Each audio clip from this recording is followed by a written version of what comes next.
Boston Celtics point guard Isaiah Thomas has taken to the playgrounds and parks around Boston, just like he used to do around Sacramento, to surprise fans and kids just to hoop and play alongside them.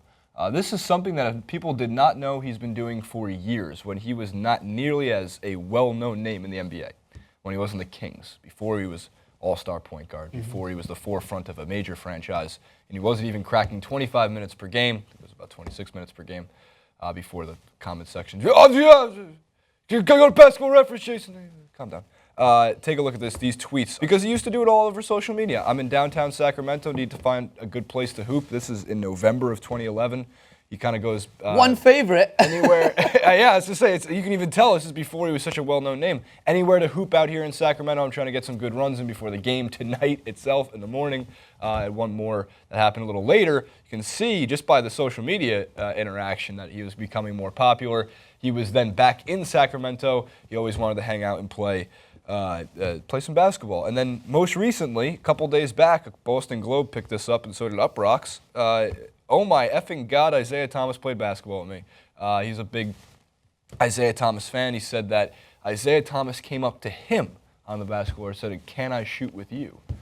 "Can I shoot with you?" "Can I shoot with you, Isaiah?" It's awesome. I love when players do this. It's actually, I've seen it a lot here in Los Angeles, more so than I ever saw it in New York, maybe because I could never play in some of the courts in New York City, because I get my ass handed to me. But just shooting around places, even like in Brentwood and at UCLA, in Malibu, they have guys like Reggie Miller show up, Russell Westbrook shows up, Kevin Garnett shows up. Adam Sandler shows up. He's actually very good. He is good. This is a regular occurrence for a lot of big-name NBA players because they just, for one, they just want to play, and two, I think they enjoy being part, like, around the fans, around the basketball community to see what's out there. Well, a lot of these guys, this is where they started playing basketball. Like, there's only so much you can learn from being in the gym by yourself. Obviously, everyone wants to train and get in those hours by themselves, but nothing compares. I always say this for every sport. Nothing compares to the intensity of a game, even if it isn't of the highest quality.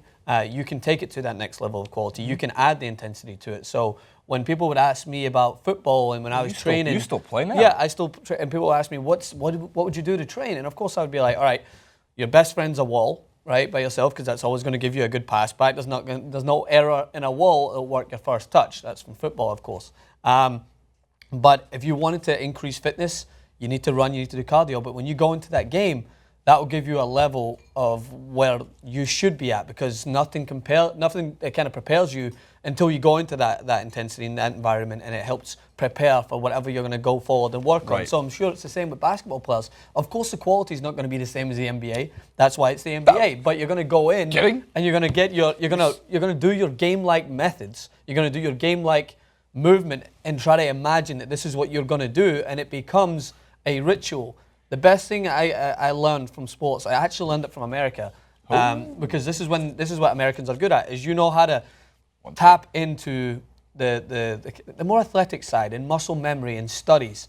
And I had my shot broken down 30 different ways, and I was used as an example in my college because I perfected my shot from just training non-stop, and they would break down my shot so that it became muscle memory. That's what these basketball players are trying to do as well, is they're making sure that their muscle memory doesn't kind of fall by the wayside, because you can go in and shoot in a basketball gym non-stop, but what happens if there's a guy on you? What happens if there's two people around you and a game-like scenario comes? You want to make sure that muscle memory is still there when you're playing in that situation. America's good at a couple things, Francis. Not just breaking down your shot. Supersized food? Supersized food. Number two, I was going to mention the fact that you have never seen the expert Hall of Fame level ability of Los Angeles fitness basketball, pickup basketball. No, it's obviously not the same in terms of competition, but like you mentioned, basketball alongside a sport like soccer ball and a few others, some don't have this ability, but you can get good at the sport without anybody around you. Yeah. You only need a ball, which makes it an affordable sport to learn on top of a sport that you can like really refine. And in basketball especially, when I was playing when I was younger, the biggest thing I was always taught was just take a cone and take a basketball and work your handles. If you were small like I was, you want to have good handles. You want to be able to. You feel invincible if you can control a basketball like that, with the ability to know that no one's going to take it away from you. So if you're a small guy, if you're a big guy, though, we said footwork. Take a cone. Don't even have a ball. Work on your effing footwork. Non-stop. So just like different ways to get better. But I think it's great that when you see these players do this, especially because Isaiah Thomas isn't big. He's not even an intimidating guy probably to be around on the court. Yeah. This kid probably was only a couple inches shorter than him, and he's like, I can guard Isaiah. Oh, I can't guard Isaiah.